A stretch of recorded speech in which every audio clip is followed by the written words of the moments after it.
आपल्याला exercise English workshop पाहायचा आहे. पहिला आहे मॅच द फॉलोइंग. यामध्ये ए आणि बी असे 2 गट केलेले आहेत. तर पहिल्या याच्यात आहे होप, गेल म्हणजे किंवा storm, keep warm, chillest land, a crumb. आणि बी याच्यात आहे difficulties and problem, toughest time in life, a very small bit. डीला आहे a nest in the tree. And E आहे प्रोव्हाइड कम्फर्ट. आणि एफ आहे बर्ड. तर इथे मुलांनो होप म्हणजे काय आहे, आत्ताच आपण कविता पाहिली. यामध्ये होप काय आहे, yes, F bird. Than second गेल, स्ट्रोम. स्ट्रोम म्हणजे काय होतं, गेल म्हणजे काय होतं, अ व्हेरी स्ट्रॉंग विंड. मग काय होईल याचं उत्तर सांगा बरं पटकन. याचं उत्तर आहे टफेस्ट टाइम इन लाईफ. नंतर कीप वॉर्म. कीप वॉर्म म्हणजे काय होतं, कीप वॉर्म म्हणजे होतं ई नंबरचं प्रोव्हाइड कम्फर्ट. त्यानंतर आहे चिलेस लँड. चिलेस लँडचं काय आहे, डिफिकल्टीज अँड प्रॉब्लेम ए. अक्रम म्हणजे व्हेरी स्मॉल बीट सी नंबरचं. Use the proper form of the verb in each lines. खाली दिलेल्या लाईनमध्ये तुम्हाला काय करायचं आहे की proper form of the verb म्हणजे जो व्हर्ब आहे तो प्रॉपर वापरायचा आहे. तुम्हाला हे जे शब्द तुम्हाला दिसते आहेत हे तिन्ही शब्द इथे तुम्हाला त्याचा proper form of the verb लिहायचा आहे. तुमच्यासमोर जर आपली पोयम असेल तर तुम्ही उत्तर त्यातले पाहूनच लिहाल, बरोबर आहे. पण मुलांनो हे तुम्हाला समजायला पाहिजे. आता पहा दॅट पर्च इन द साऊल. मग आता दॅट पर्च इन द साऊल इथे जर तुम्ही पाहिलं तर हे proper form of the verb नाही आहे. इथे तुम्हाला काय करावं लागणार आहे, ईएस लावावं लागणार आहे. दॅट पर्चेस इन द साऊल ईएस लावायचं आहे. त्यानंतर अँड सिंग. इथे सुद्धा तिसऱ्या व्यक्तीबद्दल ही गोष्ट आहे. थर्ड पर्सन नंतर थर्ड पर्सन असेल तर आपण क्रियापदाला यस लावतो. इथे सुद्धा यस लावला. इथे सुद्धा लावायचं आहे sings the tune without the words. त्यानंतर सी नंबरचा आहे अँड नेव्हर. हे सुद्धा आपण तिसऱ्यासाठी म्हटलेलं आहे म्हणून इथे सुद्धा आपण यस लावणार आहे. Stops at all. म्हणजे या सगळ्यांवरून आपल्याला एक गोष्ट लक्षात घ्यायची आहे की थर्ड पर्सन सिंग्युलर नंबर असेल तर आपल्याला क्रियापदाला म्हणजे व्हर्बला यस लावावा लागतो. पहा नंतरचा क्वेश्चन आहे read the example. Read the example and filling the blanks in the same pattern. Example sweet, sweeter, sweetest. मुलांनो ही डिग्री आहे. आता पहा तुम्हाला काय करायचं आहे, वर एक एक्झाम्पल दिलेला आहे स्वीट, स्वीटर, स्वीटेस्ट. इथे जर तुम्ही पाहिलं तर तुम्हाला लक्षात येईल SWEET स्वीट हा शब्द आहे. इथे सुद्धा हा शब्द लिहिलेला आहे SWEET. त्यानंतर काय लिहिलेला आहे, ER लावलेला आहे. आणि इथे सुद्धा तोच शब्द आहे SWEET. त्यानंतर काय लावलेला आहे EST म्हणजे स्वीट, स्वीटर, स्वीटेस्ट. खाली सुद्धा आपल्याला सेम तसंच करायचं आहे की काय करायचं आहे. आता इथे जे शब्द आहे फास्ट, FAST, फास्टच्या समोर आपण लावणार आहे FASTER लावायचा आहे आणि इथे EST लावायचा आहे. मग FASTEST फास्टेस्ट. इथे ER लावायचा आहे या कॉलममध्ये आणि या कॉलममध्ये आपल्याला EST लावायची आहे. तर अशा पद्धतीने आपण सगळेच लावणार आहेत. हाय HIGH. इथे सुद्धा HIGHER हायर. इथे EST ऑलरेडी लावलेला आहे हायेस्ट. ग्रेट. इथे सुद्धा GREAT ग्रेट. त्याच्यानंतर ER लावायचा ग्रेटर. नंतर GREAT ग्रेट. ग्रेटच्या नंतर EST म्हणजे greatest. Warmer, warmest. Slower, slowest. Lower, lowest. Brighter, brightest. Colder, coldest. पुढच्या याच्यात पहा काय बदल करायचा आहे. दुसरे एक्झाम्पल आहे स्ट्रेंज, स्ट्रेंजर, स्ट्रेंजेस्ट. इथे सुद्धा तुम्हाला तसंच करायचं आहे. Brave, braver, bravest. त्यानंतर पण इथे तुम्हाला लक्षात आलं का काहीतरी बदल असेल, पहिल्यासारखं नाही आहे. काय आहे STRANGE आणि इथे काय आहे STRANGER. स्ट्रेंजर आणि EST म्हणजे पुन्हा पुन्हा ई लावलेला आहे का नाही. मग इथे सुद्धा आपल्याला तसंच करायचं आहे. Brave, braver, bravest. Fine, simple, simpler, simplest. नंतर आहे क्लोज, क्लोजर, क्लोजेस्ट. नंतर आहे finer, finest. Larger, largest. Wiser, wisest. सोपा. पुढचं एक्झाम्पल पाहायचं आहे. वरच्या एक्झाम्पलमध्ये आपण पाहिलं होतं की आपण काय केलं होतं की इथे ऑलरेडी ई आहे म्हणून फक्त इथे आपण आर लावला होता आणि इथे ST. ER पुन्हा लावला ना, म्हणजे WISER असं लावलं नव्हतं, फक्त एकदाच लावलं होतं. WISER, वायझर, वायजेस्ट. आता पहा, नंतरच्या याच्यात आपल्याला पाहायचं आहे एक्झाम्पल प्रिटी, प्रिटियर, प्रिटीएस्ट. आता पहा, निरीक्षण करा. निरीक्षणामुळे तुम्हाला समजेल की प्रिटी, इथे प्रिटीचं स्पेलिंग चुकलेलं आहे.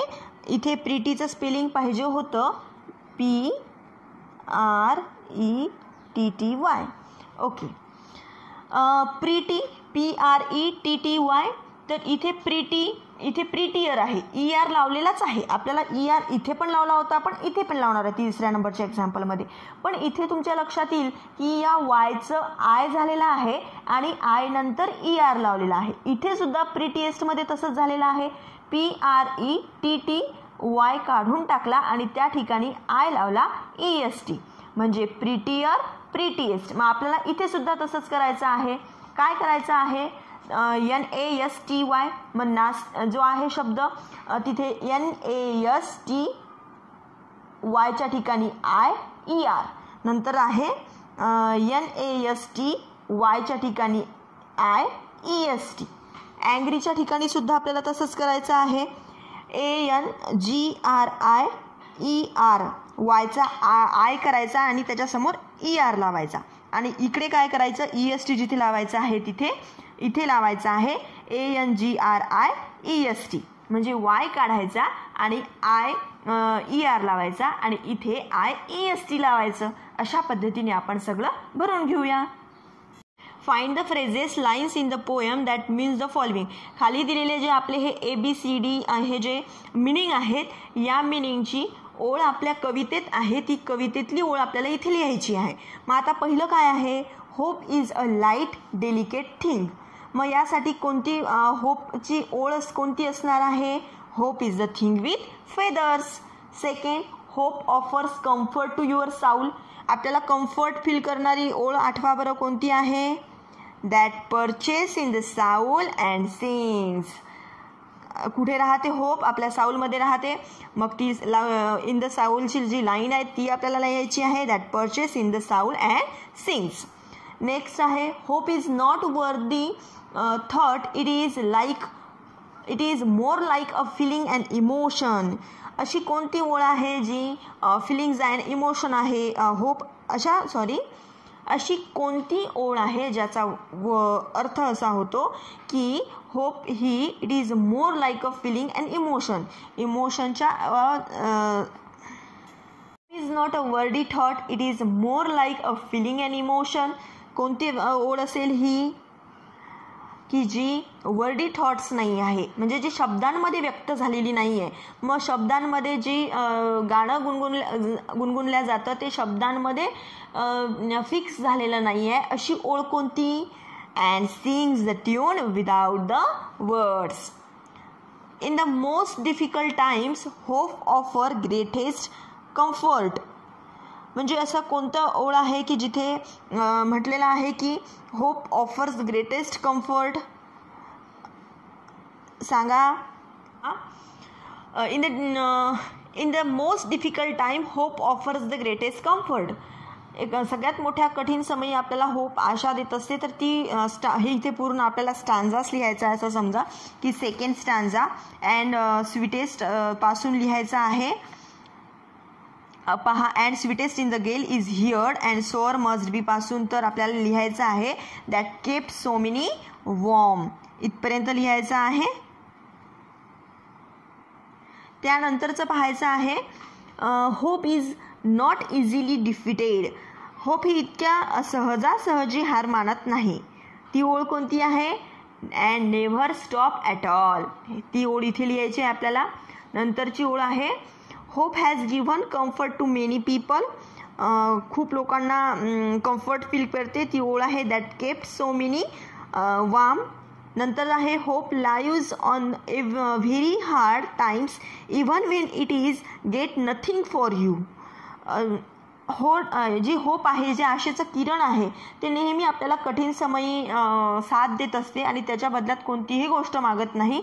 त्यासाठी शेवटची जी ओळ आहे ती लिहायची आहे yet never in extremity it asked a crumb of me. We can relate many of our feelings and expression to event or thing in nature. Which of our feelings or experiences can we related to the following? म्हणजे खाली we can relate so many our feelings. पहा, darkness मध्ये इथे लिहायचं आहे evil sign. Sunrise म्हणजे काय होतं की बिगिनिंग, प्रोग्रेस, ग्रोथ. सनराइज होणं म्हणजे सुरुवात होणे, तर त्याला आपण बिगिनिंग, प्रोग्रेस, ग्रोथ असं म्हणू. त्यानंतर आहे रेनबो म्हणजे काय होतं? अनएक्सपेक्टेड जॉय, ज्याचा आनंद आपण म्हणजे एक्सपेक्ट केलेला नसतो. Dark cloud means sad or difficult situation. अशा सिच्युएशन की आपल्या डार्क क्लाउड म्हणजे काय की अशा सिच्युएशन खूप कठीण असतात. नंतर आहे अ पिकॉक म्हणजे प्लीझंट फिलिंग, खूप आनंद देणारं वातावरण. अ स्ट्रोम म्हणजे डिफिकल्टीज. अ लाईट शॉर म्हणजे काय होतं? प्लेजर. अर्थक्वॅक भूकंप म्हणजे अ सडन व्हायलेंट डॅमेज. त्यानंतर down means a beginning of something म्हणजे कशाची तरी सुरुवात, त्याला आपण म्हणू.